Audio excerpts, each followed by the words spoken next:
Bienvenue à cette exploration approfondie. Aujourd'hui, on plonge dans un sujet qui fascine et divise, la sexualité et le mariage dans la tradition chrétienne. On a souvent des idées bien arrêtées là-dessus, mais l'histoire, notamment celle racontée par Diarmaid MacCulloch, est pleine de surprises. Effectivement, on va voir que l'histoire chrétienne sur ces questions est loin d'être une ligne droite. C'est plutôt un chemin sinueux, avec des changements parfois radicaux, des interprétations qui évoluent énormément. Notre but, c'est un peu de démêler tout ça, de voir comment on a lu les textes, comment ça a changé et ce que ça peut nous dire aujourd'hui. Alors pour commencer, une idée forte. Le mariage, c'était pas toujours une histoire d'amour, hein? Ah non, loin de là. C'est même crucial de commencer par ça. Pendant des siècles, y compris dans l'Europe chrétienne, le mariage, c'était avant tout un accord, Un contrat. Un contrat entre qui et qui? essentiellement entre les pères des mariés, pour des raisons de lignage, de terre, d'alliance politique ou économique. Les familles s'arrangeaient, quoi. Et l'amour, les sentiments des époux eux-mêmes? C'était secondaire, voire pas du tout pris en compte.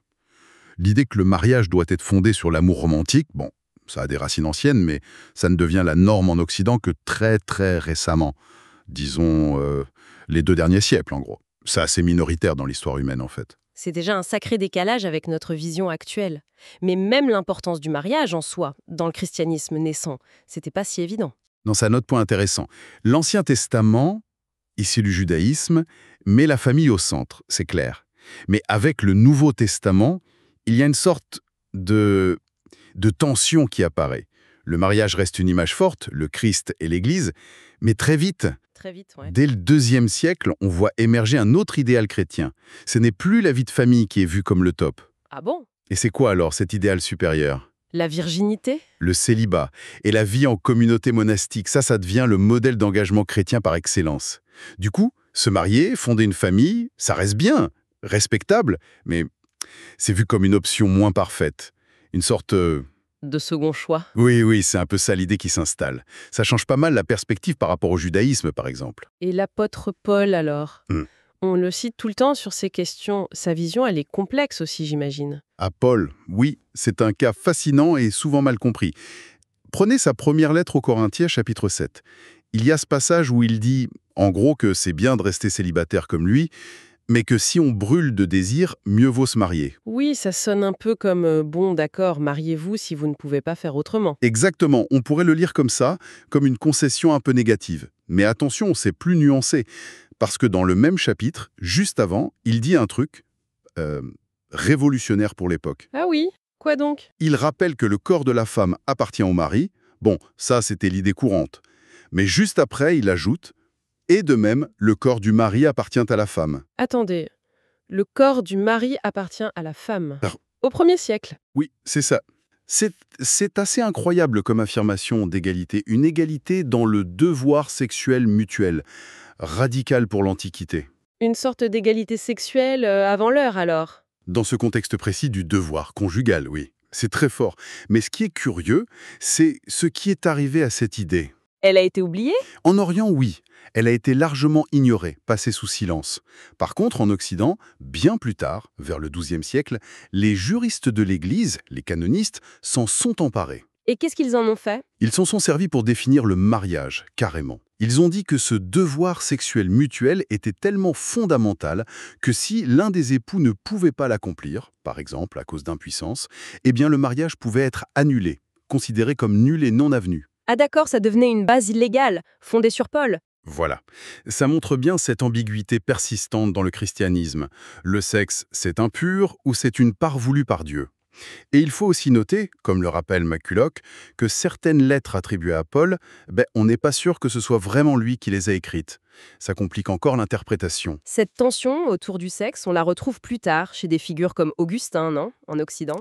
Oui, Augustin, au 4e-5e siècle, est incontournable. Lui-même avait eu une vie sexuelle assez active avant sa conversion, donc le sujet l'intéressait. Il a écrit sur le mariage, notamment pour répondre à d'autres chrétiens de son temps, comme Jérôme, qui avait une vision très très négative de toute sexualité. Même dans le mariage? Oui, même dans le mariage. Pour Jérôme, c'était au mieux toléré. Augustin, lui, va développer une idée différente qui a eu un impact énorme en Occident. Et quelle est cette idée? C'est vraiment un point clé. Augustin dit En revenant à Adam et Ève, la sexualité existait avant la chute, avant le péché originel. Ah oui, elle faisait partie du plan initial de Dieu. Exactement. C'était là, dans le jardin d'Éden. Bon, le péché l'a abîmée, comme il a tout abîmé, mais elle n'est pas elle-même une conséquence du péché. Elle est bonne à l'origine. Et ça, c'est différent de ce qu'on pensait en Orient à la même époque. Radicalement différent, oui. Des théologiens très influents en Orient, comme Basile de Césarée, disaient le contraire. La sexualité, c'est arrivé après la chute. C'est une ruse de Satan. Donc, même dans le mariage, ça reste problématique, lié au péché, voire au diable. Deux traditions chrétiennes, deux visions du sexe complètement opposées en fait. Tout à fait. Et ça explique beaucoup de différences d'approche qui persistent encore aujourd'hui, d'une certaine manière. Autre chose qui nous semble évidente aujourd'hui, se marier à l'église. On a l'impression que ça s'est toujours fait comme ça. Eh bien non. Figurez-vous que c'est une pratique étonnamment tardive. En Occident, ça ne se généralise qu'autour du XIIe siècle. Le deuxième siècle seulement, alors que le mariage est un sacrement bien avant ça. Oui, c'est ça qui est paradoxal. Pendant des siècles, le mariage, même considéré comme un sacrement, ne se célébrait pas forcément à l'église, mais plutôt à la maison ou devant la porte de l'église. C'est curieux pour un sacrement, non? C'est très curieux. Et il y a un autre point étonnant chez Paul concernant le mariage. L'absence de la procréation. C'est exact. Dans ce fameux chapitre 7 de 1 Corinthiens, où il parle du devoir conjugal, de cette égalité étonnante, pas un mot sur le fait de faire des enfants. Alors que c'est devenu central après, le fameux croisé